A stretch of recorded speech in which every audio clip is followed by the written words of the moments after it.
अब हम दूसरा श्लोक देखेंगे। साहित्य संगीत कला विहीनः साक्षात् पशु पुच्छ विषाणहीनः तृणं न खादन्यपि जीवमानः तद्भागधेयं परमं पशूनाम। जैसे कि आपको मैंने बताया था, ये जो श्लोक है ये भारतीय संस्कृति को बताता है। मतलब जैसे हमने एक सर्वे भवन्तु सुखिनः पढ़ा, वैसे एक ऐसा ये श्लोक है जो आपको जीवन भर गाइड करेगा। आप कभी भी कहीं भी जाएं, आपको कोई पूछे भाई कोई संस्कृत का श्लोक सुना दो, आप ये सुनाओगे ना, इसमें हर चीज है। एक पूरा एजुकेशन आपका कैसा होना चाहिए वो बात इसमें बताई गई है कि मनुष्य और पशु में क्या फर्क है। इसकी डेफिनेशन देते हुए बताया गया कि मनुष्य जीवन को हम कैसे यूज कर सकते हैं प्रॉपरली, जिस उससे एम से भगवान ने हमें बनाया, ईश्वर ने। साहित्य संगीत कला विहीनः साक्षात् पशु पुच्छ विषाणहीनः तृणं न खादन्यपि जीवमानः तद्भागधेयं परमं पशूनाम।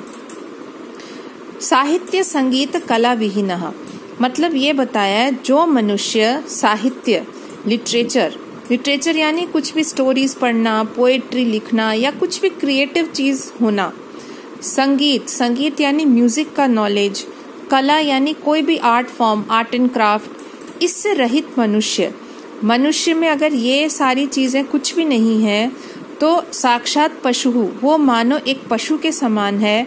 कैसा पशु?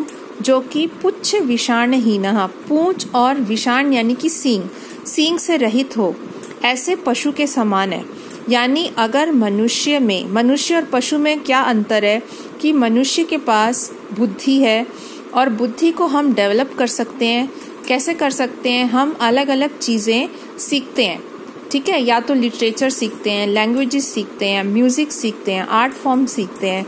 और ये सब हमें कहाँ मिलता है? जीवन भर हम सीखते हैं किसी न किसी तरह। स्कूल में तो हमें इन हर चीज की विद्या दी जाती है, ठीक है। अगर इन सब चीजों को हम ग्रहण ना करें, if you are not receiving them, not gaining knowledge, तो हमारा कंपैरिजन पशु से किया जा सकता है। पशु तो ये सब चीजें कर नहीं सकता, ना वो लिटरेचर पढ़ सकता है, ना वो म्यूजिक कर सकता है, ना उसके अंदर आर्ट एंड क्राफ्ट का कोई वो होता है स्किल। यही तो डिफरेंस है इंसान और जानवर में। लेकिन अगर इंसान ये सारी चीजें ना करे, मनुष्य ये सब चीजें ना करे, तो वो एक साक्षात पशु है, बिल्कुल पशु के समान है। कैसा पशु? जिसकी ना पूंछ होती है और ना सींग होते हैं।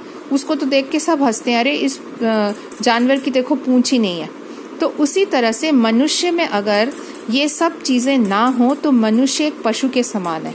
फिर बताते हैं, तृणं न खादन्यपि जीवमानः, मानो घास न खाते हुए भी वो जीवित है, ठीक है। मनुष्य है लेकिन इसमें ये गुण नहीं है। फिर बस सिर्फ उसमें तब ये डिफरेंस रह जाता है पशु और मनुष्य में कि ये मनुष्य घास नहीं खा रहा। इमेजिन करके देखिए, अगर ऐसा मनुष्य जिसके अंदर इनमें से कोई भी गुण नहीं है और वो घास भी खाने लग जाए तो क्या होगा? कहाँ जाएंगे बेचारे पशु? वही बताया गया, शुक्र करो कि वो घास नहीं खा रहा।